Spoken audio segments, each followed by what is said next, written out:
criminal thingy. Yeah, the peace spoken was spoken in the meeting they met. And I'm saying, you're saying he said he will never meet with a criminal. But if it refers to the press briefing that all of us have a statement now, Yes. it didn't say he will never meet with a criminal. He said there can be a peace between a police officer and a criminal, and referring to a meeting between him, the Minister Mkuno, and General Spear. Yeah. And there you are correct. I may have. So do we agree that you are quoting all this out of context? That's what I believed. That and it's important the distinction what you are drawing now. It shows that peace and meeting is not the same. No, but you are saying you are referring to a meeting with between General Mkonas and Mr. Ket Matlan. Yes. And you are referring to what General Mkonas said in the press briefing. Yes, that's which correct. are two complete different things, because General Mkonas was simply speaking about a meeting arranged by Minister Mkuno. Yes. So do you agree that you have quoted all this out of context? Yeah, maybe I should put it this way. If he feels he cannot have peace with criminals, referring to one, either Minister Senzo or General Sibi, it means one of them he cannot make peace with them. And in this case, probably it was General Sibi. So if it means General Sibi, unless we say General Sibi can be more criminal than what he alleges about Ket. Malam? No, Mr. Mogotsi, we are now agreeing. We shouldn't, there must not be a disagreement. We should all agree that he has never made a commitment never to meet a criminal. He made a commitment never to meet peace with a criminal. I agree. Thank you. Allocate, Maria, proceed.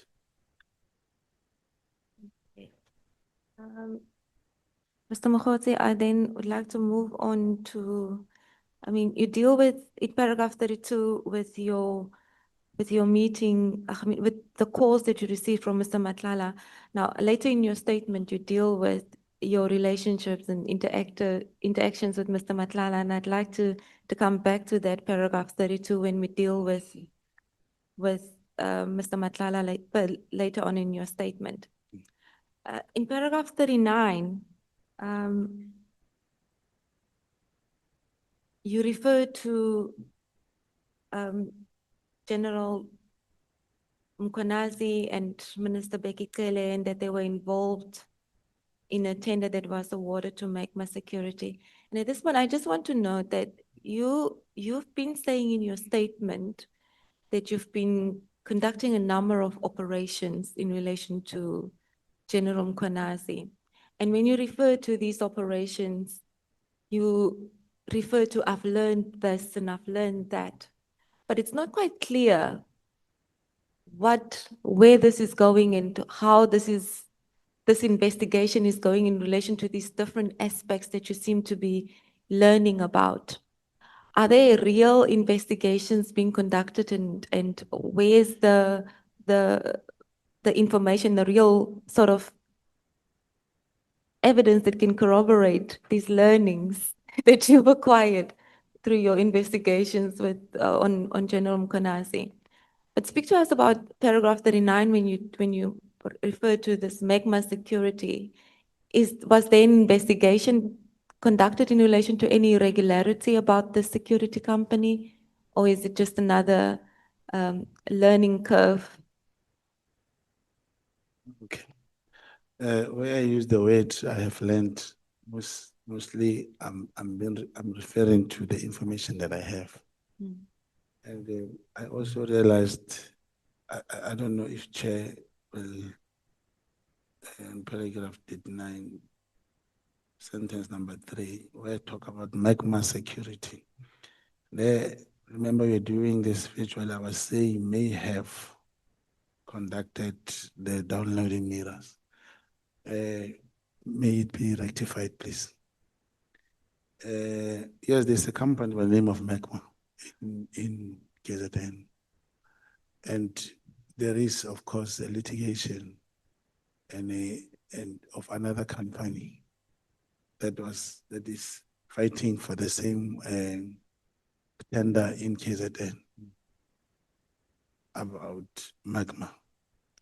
And I also learned that, remember, there is a device, a machine. And I can see it's not listed here. There are 3 companies which have this.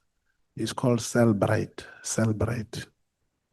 The Cellbrite machine is the only machine which, when General Mukhonazi was here saying to members, they can retrieve messages and see and whatever.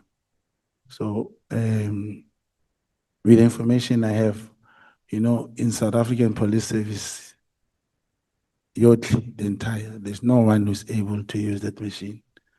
There are 3 companies in possession of these machines, that is Magma and these other 2 companies.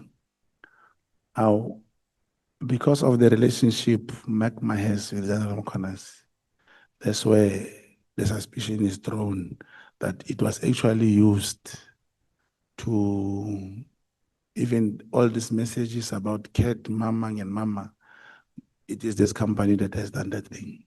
Hence, I believe many messages which were not in favor of certain people were deleted. It's because of this machine, and Magma has this machine.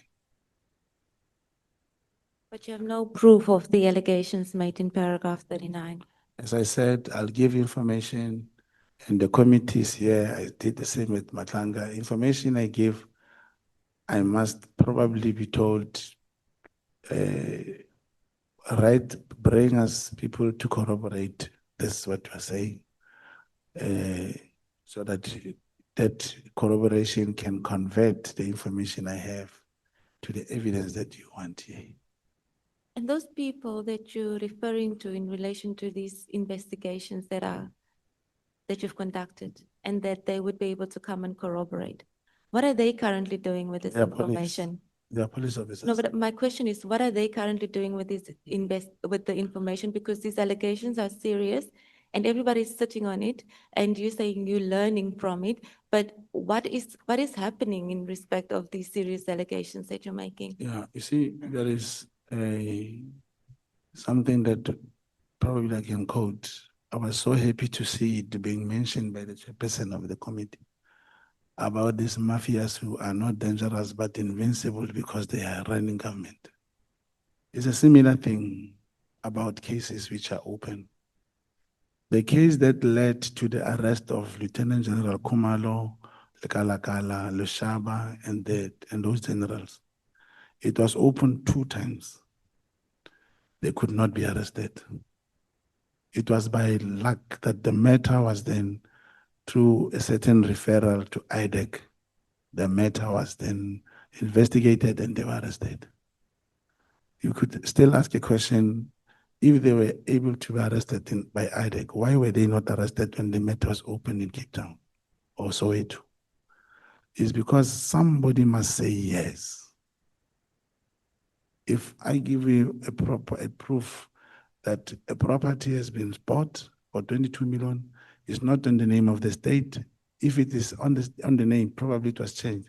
But there's a title deed that shows the name of the person whom the property was registered on.